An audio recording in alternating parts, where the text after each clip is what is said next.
আসসালামু আলাইকুম। এটিএন বাংলা সংবাদে সবাইকে স্বাগত জানাচ্ছি। মামরিনাজ মামি। শুরুতে বিআরবি কেবল সংবাদ শিরোনাম।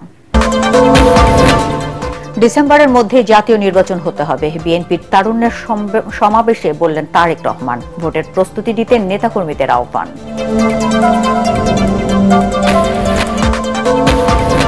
যে কোনো পরিস্থিতিতে আগামী বছরের জুনের মধ্যে নির্বাচন, আবারও বললেন ডক্টর ইউনূস। সংস্কার, গণহত্যার বিচার এবং ভোট আয়োজনে কাজ করছে সরকার। দুর্নীতি মামলা থেকে খালাস পেলেন তারেক রহমান ও ডাক্তার জুবাইদা রহমান। মামলাটি ছিল উদ্দেশ্যমূলক, মন্তব্য আদালতের।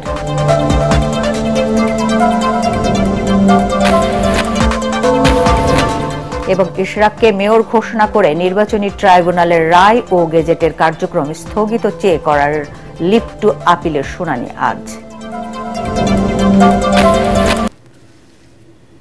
শুনছিলেন বিআরবি কেবল সংবাদ শিরোনাম। এবার বিস্তারিত। ডিসেম্বরের মধ্যে জাতীয় নির্বাচন হতে হবে বলে জানিয়েছেন বিএনপির ভারপ্রাপ্ত চেয়ারম্যান তারেক রহমান। সে লক্ষ্যে নেতাকর্মীদের প্রস্তুতি নেওয়ার আহ্বান জানিয়েছেন তিনি। বুধবার নয়াপল্টনে ছাত্রদল, যুবদল ও স্বেচ্ছাসেবক দল আয়োজিত তারুণ্যের সমাবেশে তিনি বলেন, অবিলম্বে তরুণদের ভোটাধিকার ফিরিয়ে দিতে সরকারকে নির্বাচনী রোড ম্যাপ দিতে হবে। জনগণ ও রাজনৈতিক দলগুলোকে প্রতিপক্ষ না বানিয়ে ক্ষমতায় থাকতে চাইলে নির্বাচনে অংশ নেওয়ার আহ্বান জানান তারেক রহমান। কামরুজ্জামান রাজীবের রিপোর্ট। তারুণ্যের রাজনৈতিক অধিকার প্রতিষ্ঠার সমাবেশে হাজারো তরুণের এই সরব উপস্থিতি। গণতন্ত্র আর ভোটাধিকার প্রতিষ্ঠার বার্তা নিয়ে তরুণ সমর্থক আর হাজারো নেতাকর্মীর জনস্রোত গিয়ে মিলিত হয় বিএনপির নয়াপল্টন কেন্দ্রীয় কার্যালয়ের সামনে। সমাবেশ শুরুর আগেই তা পরিণত হয় জনসমুদ্রে। তারুণ্যের জনস্রোতে লন্ডন থেকে ভার্চুয়ালি যোগ দেন বিএনপির ভারপ্রাপ্ত চেয়ারম্যান তারেক রহমান। প্রধান অতিথির বক্তব্যে তিনি জানান, তরুণ জনগোষ্ঠীকে প্রাধান্য দিয়েই সব কর্মপরিকল্পনা তৈরি করছে বিএনপি। তা বাস্তবায়নে প্রয়োজন নির্বাচিত সরকার, কিন্তু অন্তর্বর্তী সরকার নির্বাচন নিয়ে টালবাহানা করছে। তাদের উদ্দেশ্য নিয়ে জনমনে সন্দেহ তৈরি হয়েছে। আগামী জাতীয় নির্বাচন অনুষ্ঠান নিয়ে মনে হয় এরই ভিতরে টালবাহানা শুরু হয়েছে বা চলছে।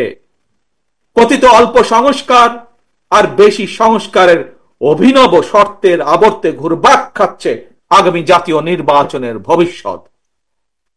এরই ভিতরে জনগণ বিশ্বাস করতে শুরু করেছে সংস্কার নিয়ে সময়ক্ষেপণের আড়ালে অন্তর্বর্তীকালীন সরকারের ভেতরে এবং বাইরে কারো কারো মনে হয় কিছু ভিন্ন উদ্দেশ্য রয়েছে।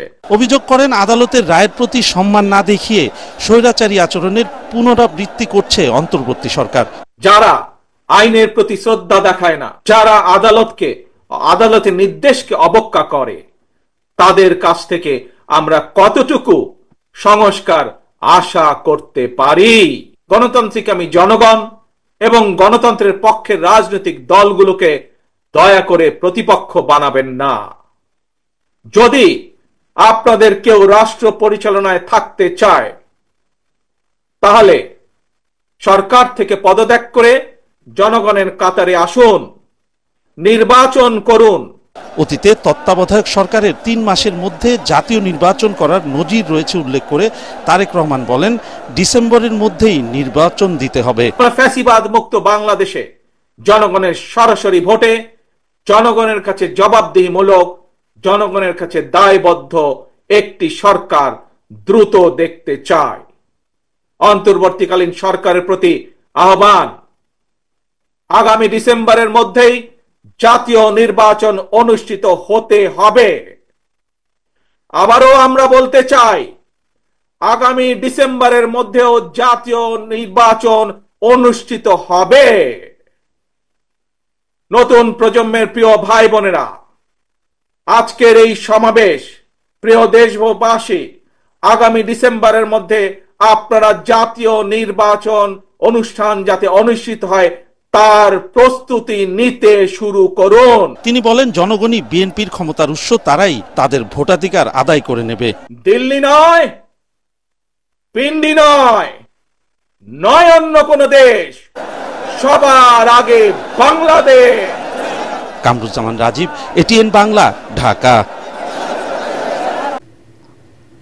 এদিকে অন্তর্বর্তী সরকারকে নির্বাচন নিয়ে হেলাফেলা না করতে কঠোর হুঁশিয়ারি দিয়েছে বিএনপি। বুধবারের তারুণ্য সমাবেশ থেকে এই হুঁশিয়ারি দেন দলের সিনিয়র নেতারা।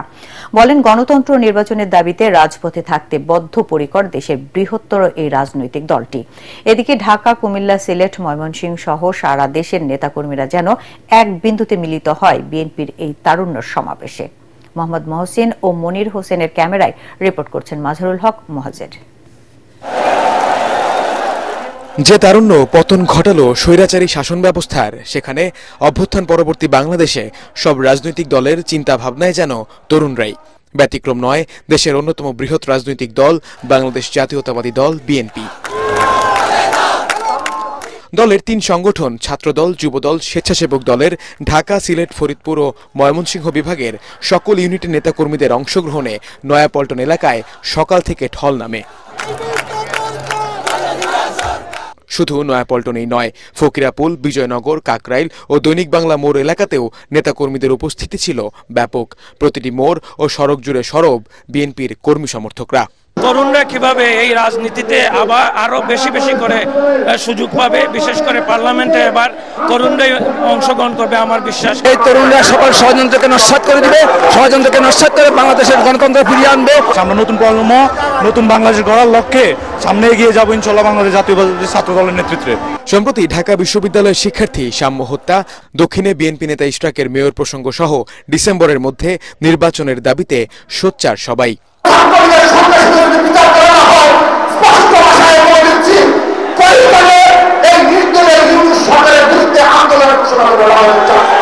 এই রাষ্ট্রের মালিক জনগণ, জনগণের কথায় কর্ণপাত করতে হবে, মানুষ ভোট দিতে চায়। মঞ্চে উপস্থিত দলের সিনিয়র নেতাদের চোখেও তরুণদের নিয়ে এক আকার স্বপ্ন। এক যুগেরও বেশি সময় ধরে নির্যাতন আন্দোলনের সব স্মৃতি তুলে ধরে তরুণদের কাছেই আগামী নেতৃত্ব দিতে চান তারা। আমরা কারো পদত্যাগ চাইনি, পদত্যাগের নাটক দেখেছে বাংলাদেশের মানুষ। আমরা সুস্পষ্ট জাতীয় সংসদ নির্বাচনের জন্য অতি অবশ্যই ডিসেম্বরের মধ্যে একটি রুটম্যাপ চেয়েছি। বিএনপির আগে কেউ সংস্কারের কথা বলে নাই, ওই সংস্কারের কথা বলে নির্বাচনের রোডম্যাপ পিছানো যাওয়ার কোন সুযোগ নাই। ওরা বলেন সংস্কার করবেন, সংস্কার করে নির্বাচন দেবেন। এই 9 মাসে এরা পারেন নাই, 9 বছরও পারবেন না, 90 বছরও পারবেন না। বাংলাদেশের সকল তরুণ সমাজের কাছে আহ্বান, আপনারা একটি সুন্দর এবং একটি নিরপেক্ষ নির্বাচনের মাধ্যমে শান্তি প্রতিষ্ঠা হবে, এই লক্ষ্যে আপনারা এগিয়ে যাবেন।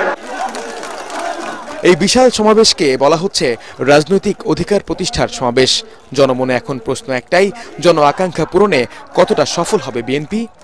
বিএনপির তারুণ্যের সমাবেশ পরিণত হয়েছে তারুণ্যের মহাসমুদ্রে, যেখান থেকে দলটির বার্তাটা একেবারে স্পষ্ট।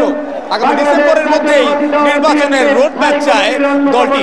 সেই কারণে নিজেদের একটা শক্ত অবস্থানেরও জানান দিল বাংলাদেশের অন্যতম বৃহৎ এই রাজনৈতিক দল। তাই তো দলের নেতারা বলছেন, সরকার যদি কোনো হেরফের করে এমন দাবিতে, তাহলে এর উচিত জবাব দেবে বিএনপির এই তরুণরাই। মাজহারুল হক মুহাজির, এটিএন বাংলা, ঢাকা। যে কোনো পরিস্থিতিতে আগামী ডিসেম্বর থেকে জুনের মধ্যে বাংলাদেশের জাতীয় নির্বাচন অনুষ্ঠিত হবে বলে জানিয়েছেন প্রধান উপদেষ্টা ডক্টর মোহাম্মদ ইউনূস। প্রধান উপদেষ্টা জাপান সফরের প্রথম দিনে দেশটির সাবেক প্রধানমন্ত্রী তারো আসোর সাথে সাক্ষাতে একথা জানান প্রধান উপদেষ্টা। তিনি আরও বলেন, সংস্কার, গণঅভ্যুত্থানে সংঘটিত হত্যাকাণ্ডের বিচার ও নির্বাচন, এই 3 লক্ষ্যকে সামনে রেখে কাজ করছে অন্তর্বর্তী সরকার। এই সফরে জাপানের সাথে 7টি চুক্তি ও সমঝোতা স্বাক্ষর সই করবে বাংলাদেশ। এছাড়াও জাপানের উন্নয়ন সংস্থা জাইকা ও জেডকোর প্রধানদের সাথেও বৈঠক করবেন ডক্টর ইউনূস। জাপান থেকে বিস্তারিত জানাচ্ছেন আমাদের বিশেষ প্রতিনিধি মইনুল হাসান। অন্তর্বর্তী সরকারের দায়িত্ব নেয়ার পর প্রথমবারের মতো বাংলাদেশের অন্যতম উন্নয়ন সহযোগী দেশ জাপান সফরে এলেন প্রধান উপদেষ্টা ডক্টর মোহাম্মদ ইউনূস। টোকিওর স্থানীয় সময় দুপুর 2টায় বিমানবন্দরে পৌঁছলে বাংলাদেশের রাষ্ট্রদূত সহ জাপান সরকারের প্রোটোকল অফিসার বাংলাদেশের সরকার প্রধানকে বিমানবন্দরে স্বাগত জানান। পরে ডক্টর ইউনূসের সাথে তার হোটেলে দেখা করেন জাপানের সাবেক প্রধানমন্ত্রী ও জাপান বাংলাদেশ ফ্রেন্ডশিপ পার্লামেন্ট ফোরামের প্রধান তারো আসো। বৃহস্পতিবার এশিয়ার সমস্যা সম্ভাবনা নিয়ে আয়োজিত নিক্কেই ফোরামের সম্মেলনে যোগ দেবেন প্রধান উপদেষ্টা। এর একদিন পর শুক্রবার দেশটির প্রধানমন্ত্রীর সাথে দ্বিপাক্ষিক বৈঠকের পাশাপাশি জাপানের একাধিক উন্নয়ন সংস্থার প্রধানের সাথেও ডক্টর ইউনূসের বৈঠক হওয়ার কথা রয়েছে। সফরের বিভিন্ন পর্যায়ে 7টি চুক্তি ও সমঝোতা স্মারক সই করবে দুদেশ। সফরের বিস্তারিত নিয়ে সংবাদ সম্মেলন করেন প্রধান উপদেষ্টার প্রেস সেক্রেটারি শফিকুল আলম। জাপানে আসার আগে প্রফেসর ইউনূস একটা টাস্ক ফোর্স করেছেন জাপানে কিভাবে দ্রুত 1 লক্ষ লোক পাঠানো যায়। এখানে জাপানের খুবই স্কিল লেবারের খুবই শর্টেজ। এই 1 লক্ষ লোক যদি আমরা পাঠাতে পারি এটা পরবর্তী আরেকটা ফ্লাড গেট ওপেন করবে। বাজেট সহায়তা হিসেবে $1 বিলিয়ন চাইবে বাংলাদেশ। এছাড়াও বাংলাদেশে জাপানের বিনিয়োগ বাড়াতে দেশটির ব্যবসায়ী ও প্রবাসী বাংলাদেশিদের সাথে আলোচনা করবেন ডক্টর ইউনূস। বাংলাদেশের সরকার প্রধানের এই সফরকে কেন্দ্র করে প্রবাসী বাংলাদেশিদের মধ্যে ব্যাপক উৎসাহ উদ্দীপনা দেখা গেছে। ওনার এই আগমনে আমাদের সাথে জাপানের যে সুসম্পর্ক এটা যাতে আরো শক্তিশালী হয়, আমরা সুন্দর একটি সুখী বাংলাদেশ চাই। সেই লক্ষ্যে উনি যথাযথ পদক্ষেপ গ্রহণ করবেন। বাংলাদেশের সাথে ব্যবসায়িক যে সম্পর্ক সেটা আরো যেন সুদৃঢ় এবং আরো গভীরভাবে করা যায় সেই বিষয়গুলি নিয়ে তিনি আরো চিন্তা ভাবনা করবেন। সফরে জাপানের একটি বিশ্ববিদ্যালয় থেকে সম্মানসূচক ডিগ্রি গ্রহণ করবেন প্রধান উপদেষ্টা। 4 দিনের সফর শেষে 31 মে দেশে ফেরার কথা রয়েছে প্রধান উপদেষ্টার। বাংলাদেশের অন্তর্বর্তী সরকার প্রধান ডক্টর মোহাম্মদ ইউনূসের জাপান সফরের প্রথম দিন ওনার সঙ্গে জাপানের সাবেক প্রধানমন্ত্রী তারো আসো সহ ব্যবসায়ী কয়েকটি প্রতিনিধি দল সাক্ষাৎ করেন। সেই সাক্ষাতে মূলত দুদেশের মধ্যে ব্যবসা বাণিজ্য সম্প্রসারণের বিষয়ে যেমন আলাপ হয়েছে, তেমনি আলাপ হয়েছে জাপানের শ্রম বাজারে বাংলাদেশ আরও কিভাবে অবদান রাখতে পারে সে বিষয় নিয়ে। এর মধ্যে গুরুত্বপূর্ণ আলোচনা যেটি হয়েছে সেটি হচ্ছে বাংলাদেশের জাতীয় নির্বাচন নিয়ে। সেক্ষেত্রে ডক্টর মোহাম্মদ ইউনূস তার সরকারের যে প্রতিশ্রুতি রয়েছে এবছরের ডিসেম্বর থেকে আগামী বছরের জুনের মধ্যে যে বাংলাদেশে জাতীয় নির্বাচন অনুষ্ঠিত হবে সেই অঙ্গীকারের কথা পুনর্ব্যক্ত করেছেন। Mainul Hasan, ATN Bangla, Tokyo, Japan. দুর্নীতি মামলায় বিএনপির ভারপ্রাপ্ত চেয়ারম্যান তারেক রহমান ও তার স্ত্রী ডাক্তার জোবাইদা রহমানকে খালাস দিয়েছে হাইকোর্ট। গতকাল বিচারপতি মোহাম্মদ খসরুজ্জামানের একক বেঞ্চ এই রায় দেন। রায়ে আদালত বলেন উদ্দেশ্যমূলকভাবে দুর্নীতির এই মামলাটি দায়ের করা হয়েছিল। আরো জানাচ্ছেন হুমায়ুন চিস্তি। দুর্নীতি দমন কমিশনের করা দুর্নীতির মামলায় 3 বছরের সাজার রায়ের বিরুদ্ধে আপিল করার অনুমতি চেয়ে হাইকোর্টে আবেদন করেন বিএনপির ভারপ্রাপ্ত চেয়ারম্যান তারেক রহমানের স্ত্রী ডাক্তার জোবাইদা রহমান। 587 দিনের বিলম্ব মওকুফ করে গত 13 মে আপিলের অনুমতি দেন হাইকোর্ট। সুযোগ না থাকায় এই মামলায় তারেক রহমান আপিল করেননি। তবে জোবাইদা রহমানের আপিলের সাথে তারও খালাসের আবেদন করা হয়েছিল। শুনানি শেষে বিচারিক আদালতের সাজার রায় বাতিল করে তারেক রহমান ও জোবাইদা রহমানকে খালাস দেন হাইকোর্ট। আমাদের এই আপিল মঞ্জুর করেছেন, অর্থাৎ বেগম জোবাইদা রহমানের বিরুদ্ধে যে দণ্ডাদেশ ছিল সেটা থেকে উনি নির্দোষ সাব্যস্তে খালাস হয়েছেন। আমাদের supreme court, Pakistan supreme court, Indian supreme কোর্টের বিভিন্ন জাজমেন্ট দিয়ে আমরা দেখিয়েছি যে যদি মামলা এজ এ হোল দেখা যায় যে কারো বিরুদ্ধে প্রমাণ হয় নাই, সেক্ষেত্রে যারা আপিল করতে পারেননি তাদেরকেও আপনারা এইটার বেনিফিট, এই একুইটারের বেনিফিট তাকেও আপনারা দিতে পারেন। উনি এটা গ্রহণ করেছেন এবং জাজমেন্টে উনি অর্ডার পোর্শনে পরিষ্কারভাবে উল্লেখ করেছেন যে মিস্টার তারেক রহমান সাহেবকেও এই মামলা থেকে নির্দোষ সাব্যস্তে খালাস দেওয়া হলো। কোনো ধরনের কোনো সারবত্তা না থাকা সত্ত্বেও যখন মামলা তাদের বিরুদ্ধে হয়েছে এবং সাজা দেওয়া হয়েছে, এটাও মেরিসিয়াস প্রসিকিউশন বলা যায়। রায়ের প্রতিক্রিয়ায় দুর্নীতি দমন কমিশনের কর্মকাণ্ডের সমালোচনা করেন সংস্থাটির আইনজীবী। বলেন তড়িঘড়ি করে ও নিয়ম না মেনেই মামলাটি করেছিল তখনকার কমিশন। এগুলো হচ্ছে তাড়াহুড়ো করতে গিয়ে একটা মামলা ফাইল করছে, ডেট অফ অকারেন্স দেখাচ্ছে 82 সাল থেকে। 82 সালে তারেক রহমান বা তার ওয়াইফ দুজনেই আমার ধারণা যে স্কুল স্টুডেন্ট ছিল। তো সম্পদের মামলা স্কুল স্টুডেন্টদের বিরুদ্ধে এটা একটা গোড়ায় গলদ করে ফেলেছে।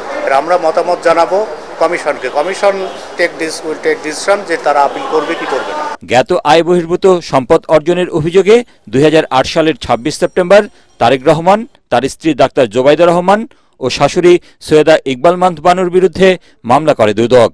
2023 সালের 2 আগস্ট তারেক রহমানকে 9 ও ডাক্তার জোবাইদা রহমানকে 3 বছর কারাদণ্ড দেন বিচারিক আদালত।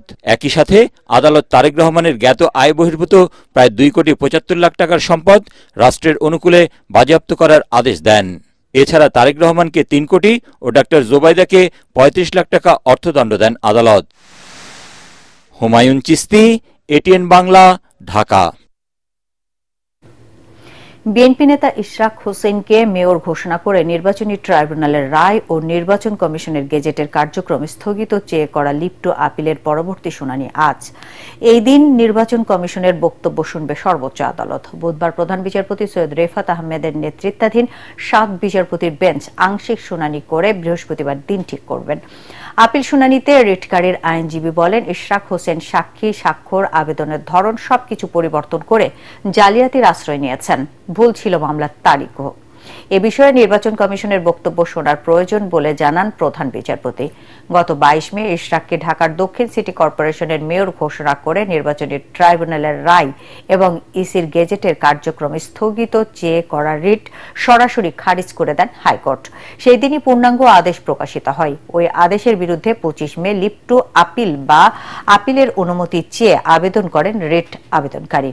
মঙ্গলবার আপিল বিভাগের চেম্বার বিচারপতি রেজাউল হক আবেদনটি শুনানির আপিল বিভাগের নিয়মিত বেঞ্চে পাঠিয়ে দেন। সেনাবাহিনীর হাতে গ্রেফতার শীর্ষ সন্ত্রাসী সুব্রত বাইনের 8 দিন ও মোল্লা মাসুদ সহ 3 সহযোগীর 6 দিনের রিমান্ড মঞ্জুর করেছে আদালত। বুধবার রাজধানীর হাতিরঝিল থানার অস্ত্র মামলায় জিজ্ঞাসাবাদের জন্য পুলিশ তাদের 10 দিনের রিমান্ড চাইলে ঢাকার অতিরিক্ত chief metropolitan magistrate Zakir Hossain এই আদেশ দেন। এই শীর্ষ সন্ত্রাসী ও তার সহযোগীরা খুন ডাকাতির মাধ্যমে দেশকে অস্থিতিশীল করার প্রচেষ্টা করছিল বলে আদালতকে জানায় রাষ্ট্রপক্ষ। এর আগে সেনাবাহিনীর একটি বিশেষ অভিযানিক দল মঙ্গলবার কুষ্টিয়া থেকে শীর্ষ তালিকাভুক্ত সন্ত্রাসী সুব্রত বাইন ও তার ঘনিষ্ঠ সহযোগী মোল্লা মাসুদকে গ্রেফতার করে। পরে তাদের দেয়া তথ্য অনুযায়ী হাতিরঝিল এলাকা থেকে অস্ত্র ও গোলাবারুদ সহ 2 সহযোগী শুটার আরাফাত ও শরীফকে গ্রেফতার করা হয়। এবার আন্তর্জাতিক সংবাদ।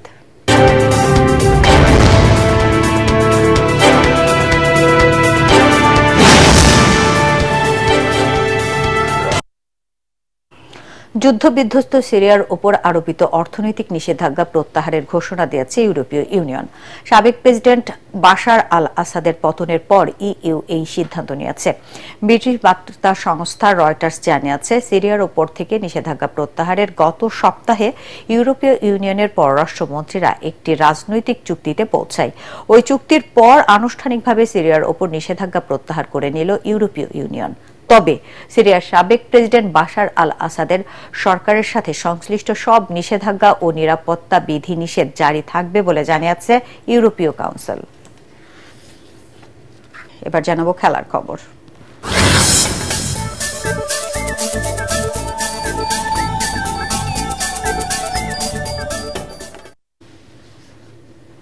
পরাজয় দিয়ে শুরু হলো বাংলাদেশ ক্রিকেট দলের পাকিস্তান সফর।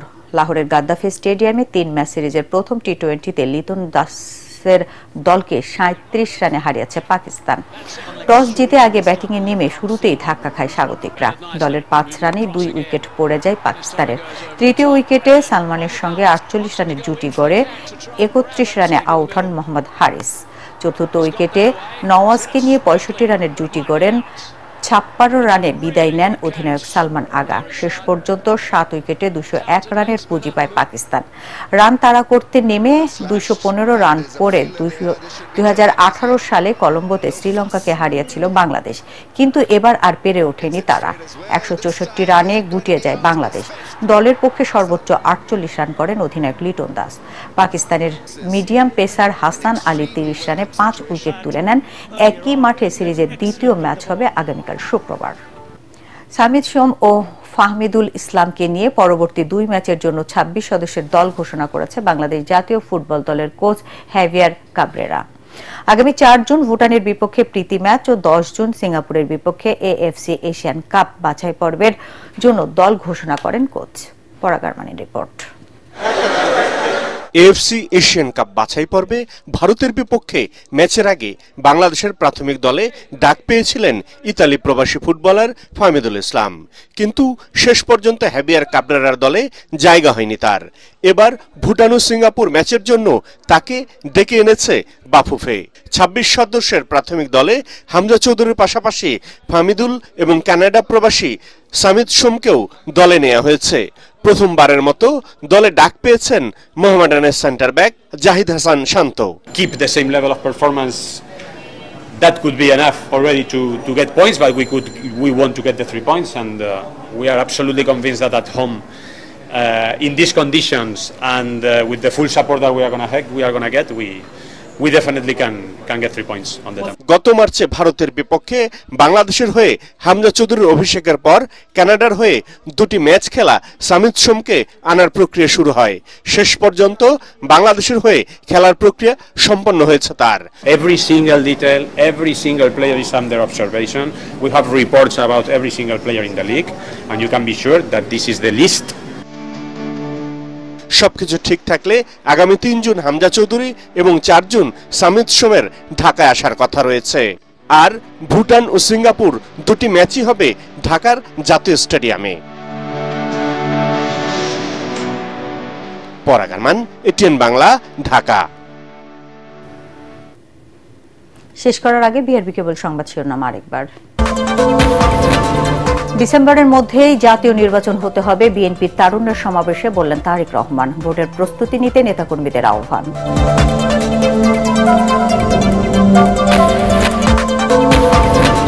যে কোনো পরিস্থিতিতে আগামী বছরের জুনের মধ্যে নির্বাচন, আবারও বললেন ডক্টর ইউনূস। সংস্কার, গণহত্যার বিচার এবং ভোট আয়োজনে কাজ করছে সরকার। দুর্নীতির মামলা থেকে খালাস পেলেন তারেক রহমান ও ডাক্তার জুবাইদা রহমান। মামলাটি ছিল উদ্দেশ্যমূলক, মন্তব্য আদালতের।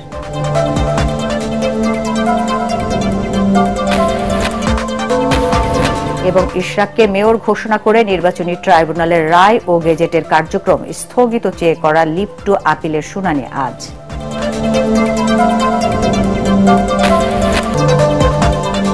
দর্শক, পরবর্তী সংবাদ দেখার আমন্ত্রণ জানিয়ে এখনকার মতো শেষ করছি। এটিএন বাংলা সংবাদ ইউটিউবে দেখতে ব্রাউজ করুন, ইউটিউব/এটিএন বাংলা নিউজ। ধন্যবাদ সবাইকে।